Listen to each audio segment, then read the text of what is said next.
Pakistan cricket board కొత్త పుంతలు దొక్కుతోంది. ఐసీసీకి పోటీగా పీసీబీ కొత్త బోర్డుని తీసుకొద్దామని ప్రయత్నాల్లో ఉంది.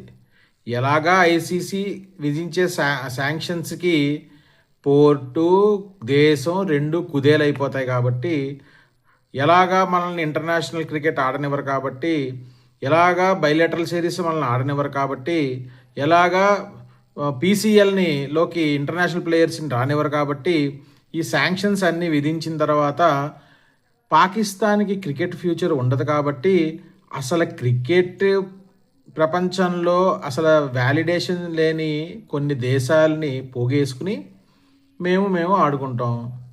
ఎలిగాడు ఆడకపోతే ఏంటి, మల్లిగాడు ఆడకపోతే ఏంటి, ఇంకో గొల్లిగాడిని తెచ్చుకుని ఆడించుకుంటాం అన్నట్టుంది ఇది. అంతే తప్ప 8 దేశాలకి లెటర్స్ రాసి మేము ఐసీసీకి పోటీగా మేము పీసీబీని పెడుతున్నాం, మీరు అందరూ వచ్చి మమ్మల్ని మాతోటి మీరు చేరాలి అని అడిగితే అందరూ చాలా గెట్అవుట్ అన్నారు. 1-2 దేశాలు 3 దేశాలు తప్పిస్తే, అది ఎవరో మీకు కూడా తెలుసు, బంగ్లాదేశ్, చైనా తటస్థంగా ఉండిపోయి మిగతా వాళ్ళందరూ పొమ్మన్నారు. ఆ ప్లాన్ బెడిసి కొట్టింది. అంటే ఏం చేద్దాం అనుకుంటున్నారు అంటే, ఐసీసీని దాటేసి ఇంకో బోర్డు పెట్టేసుకుని గల్లీ క్రికెట్ ఆడేసుకుంటారా?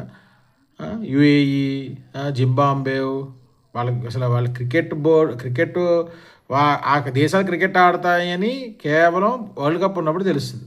అంతకు మించి వాళ్ళకి ఏమైనా వ్యూవర్షిప్ ఉందా? అసలు వాళ్ళతో మీరు పెట్టుకుని ఏం గేమ్స్ ఆడుకుందాం అనుకుంటున్నారు? ఏం బోర్డు పెడదాం అనుకుంటున్నారు? ఇప్పుడు మీకు ఎలాగా ఈ ఇంటర్నేషనల్ క్రికెటర్స్ అందరూ ఎలాగా ఆడనంటున్నారు కాబట్టి, మీరు కొత్తగా బోర్డు అసలు వదిలేయండి, బీసీసీఏ వదిలేయండి, పీసీబీ వదిలేయండి, ఏకంగా ఐసీసీకే పోటీగా.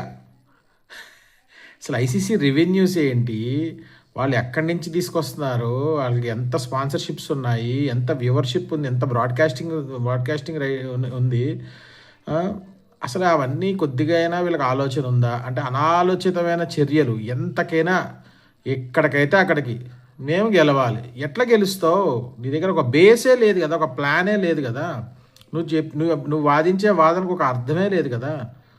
ఫస్ట్ ఆఫ్ ఆల్ నీకు ఒక క్లారిటీ ఉండి, నువ్వు చేసే పనికి ఒక క్లారిటీ ఉంటే, ఒక అర్థం ఉంటే, నువ్వు ఏదైనా చేసినా కానీ దాన్ని నీకు ఉపయోగం ఉంటుంది. నువ్వు అర్థం లేని గొడవతోటి ఐసీసీకి ఎగనెస్ట్గా వెళ్ళడం అనేది that is very very very very very funny thing for today news. అది విన్న తర్వాత నాకు నవ్వాలో ఏడవాలో, అసలు వీళ్ళని ఏమనాలో కూడా నాకు వర్డ్స్ కూడా రావట్లేదు. నాకు డిస్క్రైబ్ చేయలేకపోతున్నాను. అసలు ఏం థాట్స్ ఎలా వస్తాయి వీళ్ళకి, అన్నీ ఎలా వస్తుంటాయి థాట్స్ చెప్పండి.